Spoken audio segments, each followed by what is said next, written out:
नमस्कार मो YouTube channel आपण मानक स्वागत। प्रत्येक दिन भली आज भी मु किछि लेसन प्लान करिकी आनिछि। प्रथम श्रेणी गणित, द्वितीय तृतीय श्रेणीर गणित एवं भाषा लेसन प्लान उपरे। जदि आपण मानक भल लगे दया करिक चैनल टी सब्सक्राइब एवं लाइक करिवे, जहा फल कि सर्वप्रथमे नोटिफिकेशन आपण मानक पाखक जीवो। एहा हेउछि 3-1 रो लेसन प्लान टी। प्रथम श्रेणी गणित पाठ 21 विषय पला पला पृथ्वी फाटिला। येलो कोड नीची ILM 4.20 कॉम्पिटिटिव नीची मुद्रार व्यवहार जो कि संख्यार सांकेतिक गाणितिक प्रक्रिया।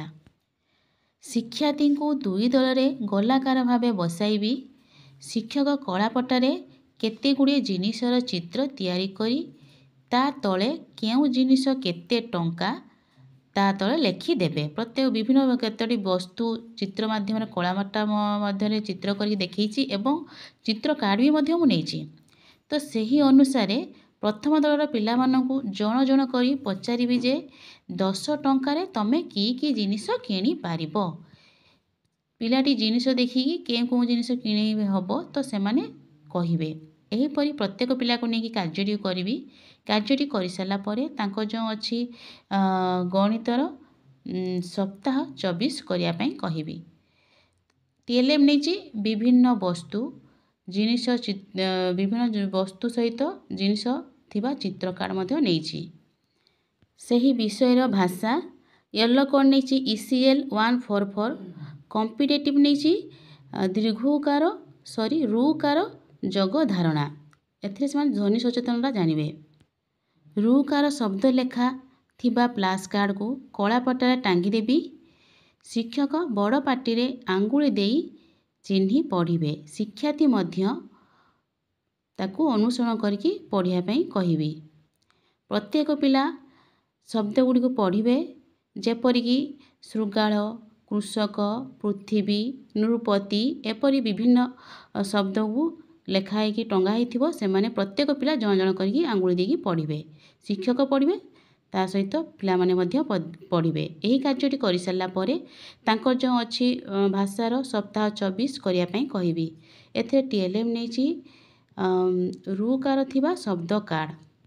द्वितीय श्रेणी गणित पाठ 14 विषय किए भारी किए हालुका। येलो कोड नेछि IL 5.3 कॉम्पिटिटिव नेछि प्रत्यय धारणा गठन। दुई दलर पिला मानकु युकार भाव बसाई प्रति दल को विभिन्न वस्तु प्रदान करिछि। शिक्षक जेउ पिला को जेउ वस्तु दुईटी देखाइबे देखिया पई कहिबे सेही पिलाटी सेही दुईटी वस्तु देखाइबो एवं सेही दुईटी वस्तु मध्यरु केउटी ओजनिया और केउटी हालुका ताहा मध्य से पिलाटी कहिबो। एही परि भाबरे प्रत्येक पिला को नेकी कार्यटी करा जिवो। कार्यटी कर साला परे तांको जो FLN अछि सप्ताह 25 करिया पई कुहा जिवो। तांको TLM नेछि विभिन्न वस्तु जेपरि परिवेश आनिथिया विभिन्न वस्तु पत्थर गड़ी एवं नेछि जीके किस थिबा तराजू। द्वितीय श्रेणीर भाषा पाठ 18 विषय मा परी मोर किएसे हेबो। येलो कोड नेछि ECL 5.3 कॉम्पिटिटिव नेछि मौखिक भाषा रो विकास जोटा आवृत्ति। शिक्षक पद्यटी को आवृत्ति करिवे। पिलाए शुणी शिक्षक स्वर सहित स्वर मिसाई गाइबे। उच्च स्वर रे अंगभंगी चालना पूर्वक आवृत्ति करिवे। परे व्यक्तिगत आवृत्ति करिया पई सूचना देबे। एही कार्यटी को प्रत्येक पिला को नेकी कार्यटी करा जिवो। कार्यटी करि साला परे तांकू जो अछि सप्ताह 24 करिया पई कुहा जिवो। एथिरे TLM नेछि पाठ्य पुस्तक। तृतीय श्रेणी गणित पाठ 15 विषय होछि कैलेंडर रु शिखिबा। येलो कोड नेछि ILM 6.29 कॉम्पिटिटिव नेछि कैलेंडर। प्रत्येक पिला को यू आकार रे बसाई शिक्षक आनिथिबा चलित वर्षर कैलेंडर रे निर्दिष्ट दिवस और तारीख को चिन्हट करिया जानिबा शिखेबे।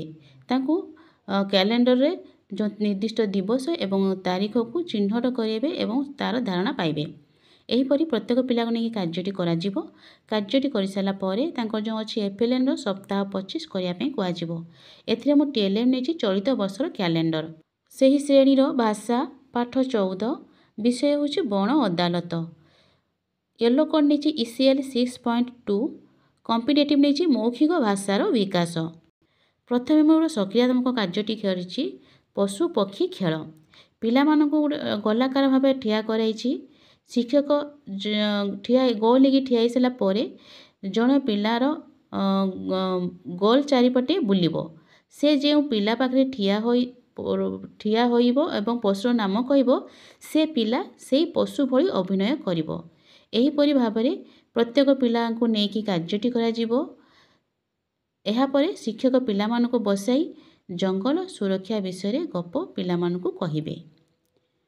କାର୍ଯ୍ୟଟି କରିସାରିଲା ପରେ ତାଙ୍କର ଯେଉଁ ଅଛି ସପ୍ତାହ 24 କରିବା ପାଇଁ କୁହାଯିବ। ଏଥିରେ TLM ନିଆଯାଇଛି ପାଠ୍ୟ ପୁସ୍ତକ। ଧନ୍ୟବାଦ।